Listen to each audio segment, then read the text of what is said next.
Alors, dans une ancienne vie, j'étais banquier et mon associé aussi. Et en fait, on recrutait des stagiaires et sur leur CV, il y avait écrit maîtrise du pack office.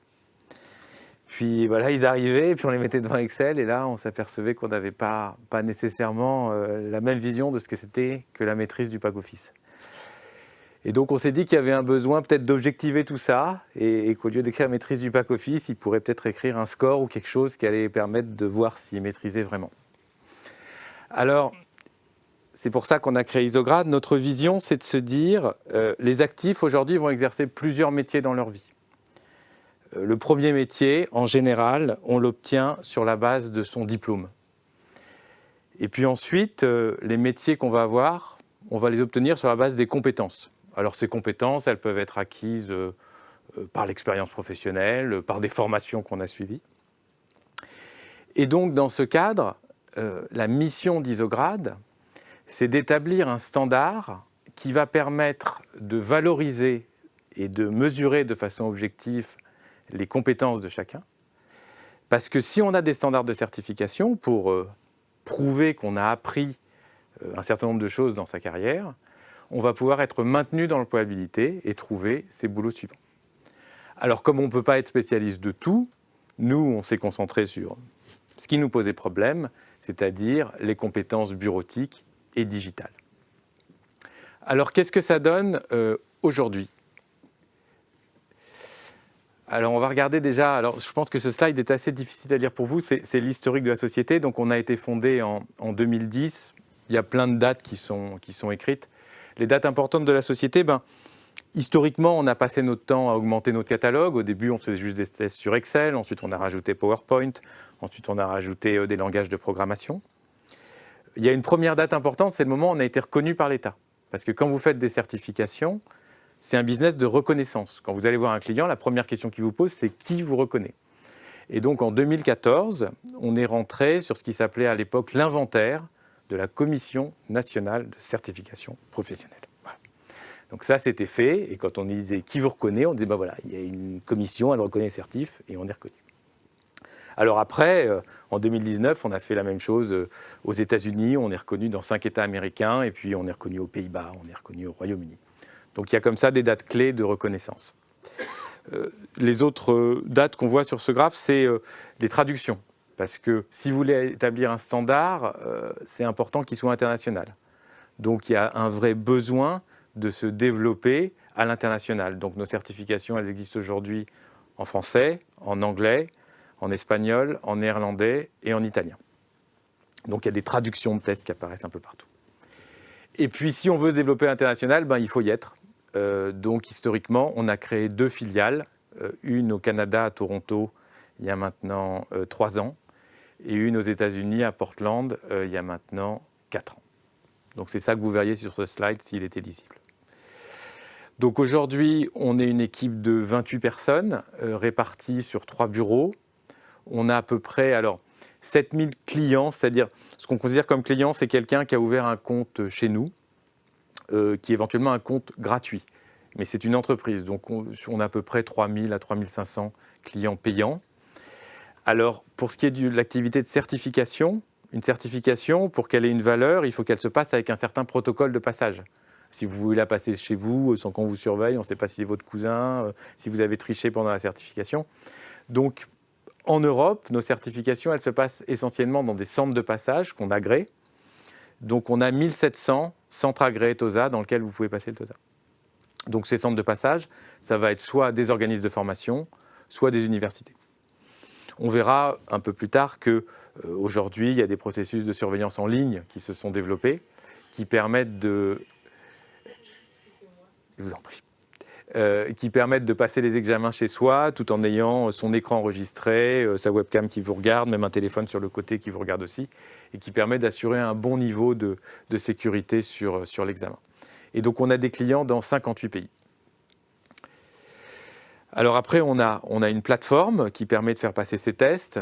Donc sur cette plateforme, on a plus de 21 000 questions qui concernent essentiellement des sujets techniques, donc des logiciels, la suite Adobe, la suite Microsoft, la suite Google plus récemment, ou des langages de programmation. On fait passer un peu plus de 2000 tests par jour. Et on a fait notre dernière levée de fonds en 2015. Et depuis, on est rentable. En fait, notre business model, c'est que tout ce qu'on gagne en Europe, on le dépense aux États-Unis et au Canada. Donc finalement, ça fait de l'équilibre. Mais c'est bien comme ça. Donc là, le slide est un peu vieux. On va faire un peu plus de 4 millions d'euros de chiffre d'affaires en 2022, avec une croissance qui a quand même été très forte en 2021 et cette année. Alors, comment se répartissent nos revenus ? Il y a à peu près 80% qui viennent de la certification. C'est-à-dire la certification, c'est le TOSA. Et on délivre un score sur 1000 pour mesurer les compétences d'un individu sur Word, sur Excel, sur un langage de programmation. Donc, ça, c'est une grosse partie de notre business. À côté de ça, on a les tests de recrutement, qui sont une version plus light. Quand on fait un test de recrutement, il n'y a pas de protocole de passage. C'est l'entreprise finalement qui décide si elle veut que le candidat il passe le test chez lui ou si elle va le passer dans les locaux. Et aussi, on a une activité assez rigolote qui sont les concours administratifs. Parce que dans beaucoup d'endroits dans le monde, aussi bien en France qu'en Europe, qu'en Amérique du Nord, pour recruter des fonctionnaires, on fait passer des concours. Ça, je ne vous apprends rien. Mais dans ces concours, souvent, il y a des épreuves de bureautique. Et donc, notre business, c'est de fournir les épreuves et la plateforme pour le passage du concours. Typiquement, aujourd'hui, là, on avait un concours à la préfecture du Rhône pour des agents de je ne sais plus quelle classe et on fournissait les épreuves de bureautique. C'est un business assez intéressant parce que les clients sont très frileux. C'est-à-dire que quand vous faites un concours administratif, il y a un truc que vous ne voulez pas dans la vie, c'est qu'on vienne vous voir en disant « j'ai été maltraité ». Je souhaiterais donc que le concours soit annulé. Et du coup, il faut relancer la procédure, ça dure 2 ans. Donc quand vous commencez à dire que vous avez gagné l'appel d'offres de la Commission européenne, l'EPSO, ou que vous travaillez aux États-Unis, les clients, ça leur donne confiance et c'est un business dans lequel les clients vont vers les acteurs dans lesquels ils ont confiance. Puis après, on a une danseuse qui ne nous fait pas gagner beaucoup d'argent, mais qui est qui nous challenge, c'est les concours de code. Donc les concours de code, ce sont des événements qu'on vend essentiellement à des job boards ou à des entreprises. Donc l'idée, c'est qu'on va créer des questions d'algorithmie, de difficultés croissantes, et puis on va prendre des milliers de personnes, des étudiants, des codeurs, et puis c'est le premier qui a fini tous les exercices qui a gagné. Donc il y a vraiment des gens dont je ne dirais pas dont c'est le métier, mais on va dire dont c'est la passion, qui font les concours de Google, qui font les concours de Facebook, et qui vont même sur un site russe qui s'appelle Codeforce et qui font des concours toutes les semaines. Et nous, notre business, c'est de fournir les épreuves et la plateforme. Et on se retrouve, par exemple, on fournit la plateforme de la Battle Dev d'Hello Work. Et il y a 4200 personnes, ou voire 5000, qui compilent en même temps sur nos machines. Donc c'est quand même une épreuve technique et c'est pour ça que ça nous intéresse. Parce que voilà, 5000 personnes qui exécutent de l'algorithmie sur vos machines, ça pose quand même certains challenges techniques. Alors, à qui on vend ça ? Eh bien, on a d'un côté, pour tout ce qui est recrutement, les entreprises et les administrations. Ensuite, pour tout ce qui est certification, on va avoir les organismes de formation. Et puis, les départements formation des entreprises. Et puis, dans beaucoup de pays, y compris en France, la certification, on va le vendre dans l'enseignement supérieur, voire au lycée. Aux États-Unis, typiquement, les élèves sont certifiés beaucoup sur Google Sheets ou Google Docs dès le lycée. En France, on va plutôt vendre de la certification sur Excel, là où il y a des cours d'Excel, et c'est plutôt dans des business schools, des universités, des masters. Et plus de la moitié des business schools du classement du Figaro font passer le TOSA dans au moins, alors pas forcément dans leur programme grande école, pas forcément dans tous leurs masters, mais dans au moins un des programmes qu'ils proposent. Alors, qu'est-ce qu'on a concrètement comme actif ? On a une plateforme qui fonctionne en SaaS, donc auquel les candidats vont se connecter pour passer leurs examens, auquel les auteurs vont se connecter pour créer les questions, auquel les entreprises et les écoles vont se connecter pour inscrire les candidats aux examens, leur faire passer des tests, leur envoyer des emails les invitant à passer le test, voire éventuellement les surveiller avec une surveillance à distance. Alors, nous, on estime que la surveillance à distance, c'est un métier en propre, c'est une industrie. Il y a des boîtes énormes qui font ça. Donc nous, on n'a pas développé de solution de surveillance à distance. On s'est interfacé aujourd'hui avec 3 fournisseurs qui font de la surveillance à distance. Et donc, en fonction de l'endroit où vous êtes, parce que les Européens veulent, pour des questions de RGPD, qu'on vous filme chez vous. Donc, vous avez plutôt envie que la vidéo, elle soit en Europe. Puis aux États-Unis, ils ont plutôt envie qu'elle soit aux États-Unis, ce qui se comprend bien. Et puis, une autre caractéristique de notre plateforme, c'est qu'on fait du vrai scoring. C'est-à-dire que c'est assez facile de faire des tests qui ne marchent pas. C'est-à-dire on pose des questions à des gens, et puis un test qui marche, c'est un test qui est robuste et discriminant. Qu'est-ce que ça veut dire ? Robuste, ça veut dire que si vous le faites passer à plusieurs personnes qui ont les mêmes compétences, ou à une personne, vous le faites passer plusieurs fois, vous allez obtenir le même score. Ce qui n'est pas totalement évident, hein. Vous pouvez prendre le test Marie-Claire, vous avez plus de triangles, vous êtes solaire. Ouais, ok. Ça, c'est un test qui, typiquement, ne marche pas très bien. Et puis, discriminant, c'est savoir déterminer les gens qui ont la compétence de ceux qui ne l'ont pas. Parce que vous pouvez être robuste en donnant 0 à tout le monde tout le temps. Dans ce cas-là, effectivement, quel que soit votre niveau, vous avez 0, vous avez toujours le même résultat et ça marche. Donc, discriminant, ça veut dire que vous allez vraiment savoir identifier si le candidat a la compétence ou s'il ne l'a pas. Et pour ça, il n'y a pas de secret. Il faut faire de la méthodo, il faut utiliser des modèles. Notamment les Américains sont beaucoup plus avancés que nous là-dessus. Donc nous, on utilise un modèle qui s'appelle l'IRT et qui va permettre, à partir d'un ensemble de questions, de déterminer le score d'un candidat. L'autre challenge, c'est que vous avez des candidats qui sont très forts, des candidats qui sont moyens, des candidats qui sont très faibles, et vous n'avez pas envie d'avoir plusieurs TOSA. Un TOSA débutant, un TOSA intermédiaire, vous voulez faire comme le TOEIC, c'est-à-dire avoir un seul score. Si vous avez un score, alors il y a un risque que vous posiez des questions trop difficiles à des candidats qui n'ont pas le niveau, donc vous allez être intéressé par la technologie dite adaptative. C'est-à-dire que la difficulté des questions va s'adapter aux réponses du candidat. Plus vous êtes fort, plus les questions vont devenir difficiles, et donc on va vraiment aller tester votre limite. Et puis plus les questions, si vous répondez vraiment pas bien, vous allez avoir des questions de plus en plus faciles. Alors, le problème du test adaptatif, c'est que tous les candidats ont le sentiment d'avoir eu un test très difficile. Parce que les bons, ils avaient des questions de plus en plus dures, et puis les faibles qui n'avaient pas vraiment la compétence, de toute façon, quand on leur pose des questions, ils les trouvent toujours difficiles. Donc ça fait une perception d'un test un peu difficile, mais d'un autre côté, c'est plus précis, parce qu'on ne pose que des questions pertinentes aux candidats. Donc ça demande vraiment pas mal de méthodos, pas mal de matières grises, pas mal d'outils statistiques pour faire des tests qui sont robustes et discriminants. Et puis après, il faut s'intégrer, parce qu'aujourd'hui, les écoles, elles ont des LMS, les entreprises, elles ont des ATS, alors, le jargon, LMS, Learning Management System, ATS, Applicant Tracking System. Donc, c'est ce qui permet de suivre les recrutements. Et si vous êtes tout seul dans votre coin, personne ne veut votre produit. Donc, il faut vraiment s'intégrer, avoir une capacité d'intégration. Donc, notamment dans les LMS, il y a un protocole qui s'appelle LTI et on est compatible LTI. Alors, comment on présente ça? Alors là, je dois avouer qu'on a fait vraiment il y a plus d'un an, je vous aurais dit, voilà, on a une marque, ça s'appelle Isograd, et puis on vend des certifs, des tests, etc.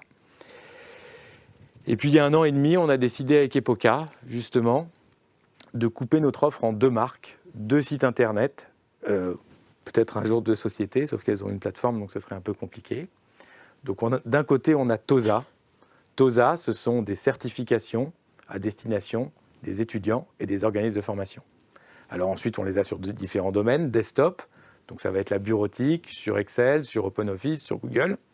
TOSA Digital, on va plutôt parler des compétences digitales en général, savoir se servir d'Internet, etc. Il y a un référentiel européen qui s'appelle DigComp.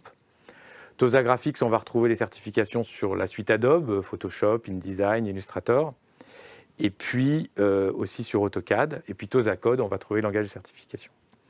Alors une autre particularité d'Isograd, et qui fait vraiment notre force, c'est qu'on est une des rares boîtes à savoir dans nos examens, on est capable de poser des exercices. C'est-à-dire que quand on certifie quelqu'un sur Excel, on va vous poser un peu de QCM, mais une question sur 4, on va vous ouvrir un Excel, un vrai Excel, pas une simulation Excel, un Excel, dans votre navigateur, et on va vous dire, filtrez les données.